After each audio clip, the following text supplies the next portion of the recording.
Salve Maria, eu sou Fernando Antunes, fui secretário do Dr. Plínio Corrêa Ribeira desde fins de 1977 até o seu falecimento. E estou dando as minhas memórias, o meu convívio. Não sou teólogo, não sou filósofo, sou uma pessoa que me formei na TFP, graças a Deus, e vou dar, por exemplo, hoje eu queria tratar sobre a fé do Dr. Plínio. Portanto, a graça da fé, não se pratica a fé, ele praticou a fé, eu disse no começo, em grau heróico, as virtudes teologais e cardeais em grau heróico. Eu vou tratar delas aqui e lá, mas eu queria hoje tratar da fé, porque uma coisa das que mais me impressionou no Dr. Plínio, vocês vejam, é um menino que nasceu em 1908, tempo de São Pio X. Imagina a igreja na época de São Pio X. Inclusive o ambiente da igreja do tempo de São Pio X se estendeu no Brasil por mais anos depois da morte dele. Depois disto veio, ele estava no meio da Belle Époque também, Terceira temporal, Belle Époque, enfim, não era muito, digamos, não mundano, mas tinha outra moralidade, outro tudo, não? Qualidade das pessoas e elevação de espírito, não era vulgaridade nos nossos dias. Nasceu nesse ambiente, na família preservada por Dona Lucília. Os primeiros nomes que ele aprendeu na vida foi Jesus e Maria. A Dona Lucília mostrava a imagenzinha de Nosso Senhor e Nossa Senhora. Ele dizia Jesus, Maria, antes de falar papai e mamãe. Esse menino, depois, a Senhora Lucília levava ele na igreja do Coração de Jesus. A Senhora Lucília era muito devota do Coração de Jesus. E ele ficava rezando, ela ficava rezando dentro do Coração de Jesus. E ele ficava dizendo coisas para o Coração de Jesus interiormente. Ele não era um menino que ia ficar falando sozinho, mas falava com o Senhor Jesus Cristo e queria oferecer coisas. Inclusive, ele dizia uma certa intimidade com o Senhor, que era para ele como se quisesse levar um doce para o Senhor. Ele não sabia o que era oração ainda, mas ele já tinha fé. Ele era batizado, tinha a graça da fé, é uma graça infusa nele. Ele não duvidava nada. Depois passou por aquela aprovação, 11, 12 anos, que eu já contei, e Nossa Auxiliadora acolheu ele nessa aprovação. E ele, enquanto rezava, se cantava, porque é um canto de amor, no fundo, falar pode ser um canto de amor. Salvai-me, Rainha, Mãe de Misericórdia, porque ele entendia Salve Regina em português como Salvai-me, Rainha. Tudo isto para ele era certitude. Depois, por causa dessa educação, ele queria cumprir os mandamentos. E ele lutou para cumprir os mandamentos. Um dia eu vou tratar da pureza, como foi contado o problema para ele, de uma maneira feia, por uma empregada. E os primos e a sociedade não era muito, digamos, uma vida muito católica. Eles saíam normalmente à noite para lugares de perdição.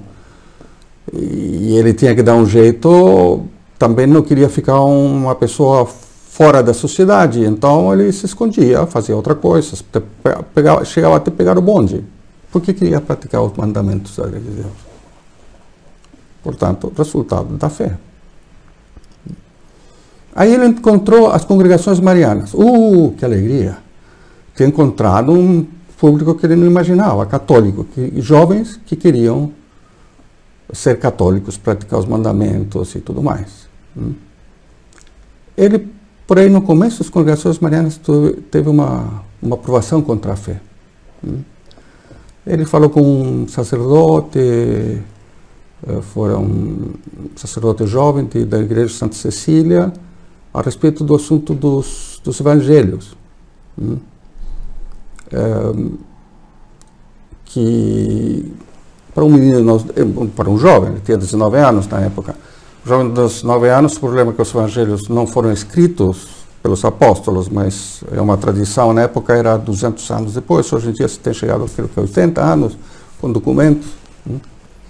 Mas, então ele perguntou para o padre como era isto, se podia caber uma dúvida racional, mas continuando a crer inteiramente na igreja, no que diz a igreja. E o padre diz, não, a razão do senhor tem que se adaptar à fé da igreja. E deu um bolo aí no assunto. Então, ele disse, bom, então, como é que é? Eu não sei se eu queria saber como foram os negócios dos evangelhos, como se explica o assunto. Então não tenho fé, e aí o demônio começou a cavalgar. Às vezes o demônio cavalga, todos conhecemos essa história. Começou a cavalgar, não tenho fé, não sou católico. Aí ele foi ver um sacerdote no confessionário, e o sacerdote também disse a mesma coisa. Então o superior disse, bom, não posso comungar mais, estou fora da igreja. E ficou numa aprovação brutal, meses, 6 meses, parece, mais ou menos. E teve umas interrupções pequenas. Um dia estava procurando umas coisas na igreja, na faculdade de Direito, que era colada em São Paulo, a igreja de São Francisco. Estava querendo procurar passagens e coisa e tal, para lá dentro, com os amigos, e abriu uma porta e se encontrou com o Santíssimo Sacramento. Aí teve uma grande alegria, se caiu, se pôs ajoelhado imediatamente, e teve uma paz, mas durou pouquinho a paz, voltou toda a coisa novamente. Daí ele foi num padre que tinha fama de santidade na igreja Nossa Senhora Auxiliadora, padre Giovannini. E esse padre confessava muita gente, e tem uma fila de senhoras, e ele chamou o Dr. Plínio assim, porque dizia o Dr. Plínio, que ele chamava quando via uma pessoa que não tinha tempo para ficar, como as senhoras naquela época tinham tempo para ficar esperando. Então chamou ele. O Dr. Plínio começou a falar e ele disse, já entendi, esquece esse problema, esse é o demônio que está levantando. E depois explicou o assunto do que é a fé para ele claramente, mas também não. E diz, a tal ponto, isto é assim, que pode comungar e se houver qualquer falha, recai sobre mim. Aí o Dr. Plínio teve 6 meses de grande. Mas isso é um detalhe na vida dele, porque ele passou por muitas outras provações. Só vamos ver. Então o que acontece? Ele está no começo da congregação mariana, 19 anos. Depois, com 23, ele vem à Liga Eleitoral Católica. E era amigo do Tristão da Ataíde, que era um grande escritor da época, católico, e várias pessoas. E ele vai para o Rio, e o cardeal Leme proíbe ele de fazer qualquer discurso sobre os temas pelos quais ele tinha se elegido. E que tinha havido um acerto com a chapa da Constituinte, a chapa de São Paulo, que aqueles pontos principais iam ser votados, ia passar, mas ele não podia falar. Então começaram a haver rumores a respeito dele, ele suportou tudo. Mas aqui vamos ver que começam o mundo dele, que ele achava que todos os bispos também eram santos. Começou a cair, porque o cardeal Leme levou um susto com isso. Depois ele volta e o cardeal arcebispo de São Paulo, ele queria se eleger como deputado católico depois. E o arcebispo tinha o plano de eleger um primo dele para o Partido Católico. E que o Dr. Plínio arrumasse um partido político. O Dr. Plínio disse, não, eu não quero dividir o mundo católico a respeito de coisas de partido político ou agendas especiais. Eu quero a agenda católica. Não teve jeito. E, enfim, aí começa toda a vida dele. Depois ele começou legionário. vem Dom José Gaspar, Defesa da Ação Católica, Defesa da Ação Católica. O livro dele chega a ser queimado por Dom Cabral em praça pública, em Belo Horizonte.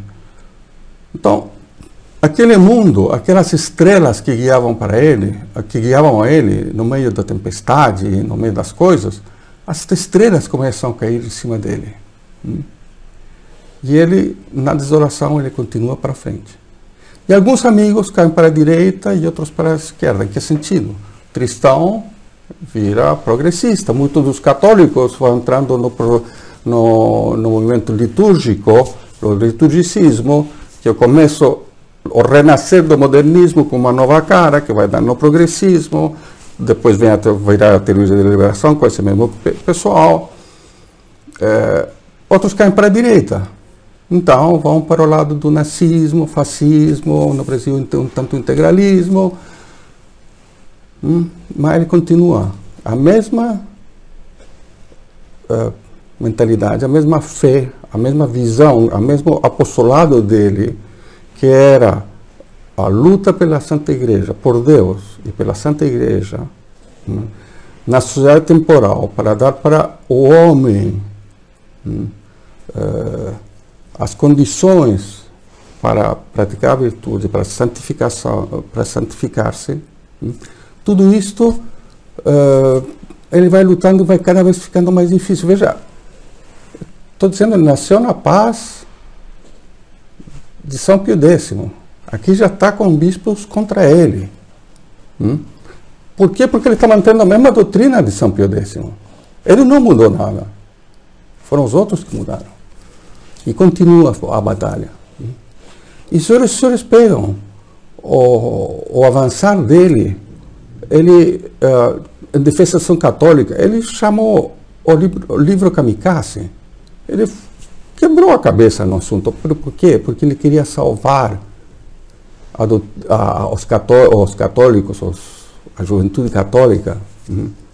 E por isso mostrou, ele saiu das congregações marianas para entrar na ação católica, para de dentro analisar os problemas e depois sair com um artigo em defesa, com um livro que teve o prefácio do Núncio, o livro Em Defesa da Ação Católica. Em Defesa da Ação Católica é um livro ainda muito atual, muito atual. Quando eu entrei no grupo, eu disse, não, é uma coisa do passado. Quando eu li e eu revejo muitas vezes, é muito atual, os problemas da igreja estão muito bem descritos, em 47. Mas ele, pouco depois disso, Dom Mota, tirou o legionário dele. Ele soube. Assim, hoje acabou. A partir da manhã, o senhor não é mais diretor do legionário e todo o seu pessoal também está fora. E ele ainda teve a ideia de ir e pegar 2 coleções do legionário, porque o único que podia pegar no prédio onde eles funcionavam, que era um prédio da paróquia de Santa Cecília. E foram morar na Rua Martim Francisco, no andar da sede atualmente, que se a sede da Rua Martim Francisco. Mas ele não desistiu. Ele continuou com aquele grupo, depois veio o grupo do Padre Mariot, do Colégio São Luís, enfim, foi crescendo na luta. Mas os senhores pegam esse jovem, esse menino, que nasceu naquela época de São Pio X, da Belle Époque, e os senhores já vão pegando aqui 50, anos 60, vem todo o problema do Brasil, reforma agrária, depois todas as lutas que ele teve em defesa da propriedade privada, que é uma das bases da sociedade para se poder manter, porque as famílias sem propriedade privada não podem se manter. Então, a luta dele, inclusive contra os bispos, porque os bispos tinham muitos deles centrados na teologia da libertação. E ele continuou. Veio Paulo VI, veio João 23 primeiro. Ele chegou a chorar quando foi nomeado João 23. Ele sabia quem era João 23. Depois veio Paulo VI também, ele sabia, ou se sabia. E São Paulo VI hoje em dia, mas que pode dizer, ele fez essa essa barbaridade do concílio. O que houve no concílio? A quantidade de apostasias, por exemplo. As mudanças na igreja. Hoje em dia o pessoal está com saudades, muito, juventude especialmente, está com saudades de algo que eles não conheceram, mas de como era a igreja antes, que era missas mais tradicionais e tudo mais. Mas São Toplinio não viu isto. São Toplinio, quando faleceu, isto estava começando, ainda era muito, mas ele já discernia. Mas vamos ver, então vem Paulo VI, vem as reformas litúrgicas, vem o concílio que mudou tanto na igreja, todas as coisas, o apoio de Dom Casaroli aos países do leste, aos políticos do Vaticano, homem, e ele se mantém. Então, vejam o seguinte, o que me chama a atenção é como uma árvore firme que deita raízes no chão, e passam todas as tormentas do século XX, e ele mantém no lugar, não quebra, não se inclina, não sai do caminho, se mantém ali.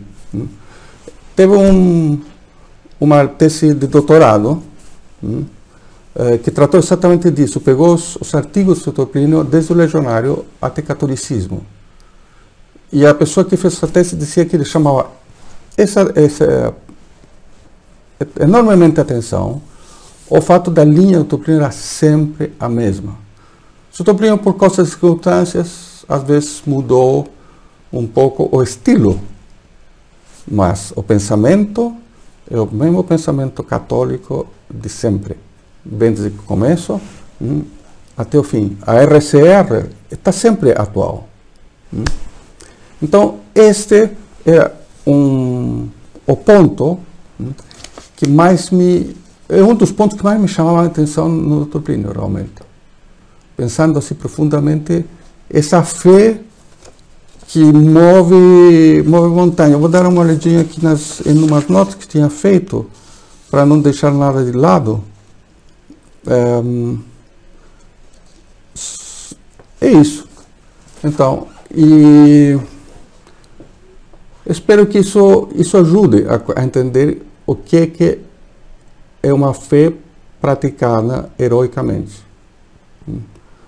Porque manter-se com fé, quantos perderam nisso tudo? Quantos se perderam? Perderam a fé. Eu me lembro na época do concílio, quanta gente diz, não, essa não é mais a igreja que eu conheci, papapá. Não, está tudo mudado, eu não vou mais à igreja, papapá. Doutor Pio, não, nem se fosse o problema. Ele via os problemas que havia dentro e tentava. Agora, a primeira aprovação, quando ele viu que alguns membros do episcopado começavam a mudar e que já não mantinham a doutrina, foi muito dolorido para ele, e ele continuou, ele não mudou. Isto é uma fé. É uma fé que é uma graça, uma luz que vem de Deus. E essa fé banhava o dia dele inteiro. Pelo qual ele falava sempre com muito espírito sobrenatural e reinterrelacionando as coisas do céu, do sobrenatural, com as da terra, com a sociedade temporal, com tudo. Era isso que eu queria falar hoje, e que Nossa Senhora nos ajude a todos. O São Toplinio, que eu acho que está no céu, também nos ajude e reze por nós. Salve Maria.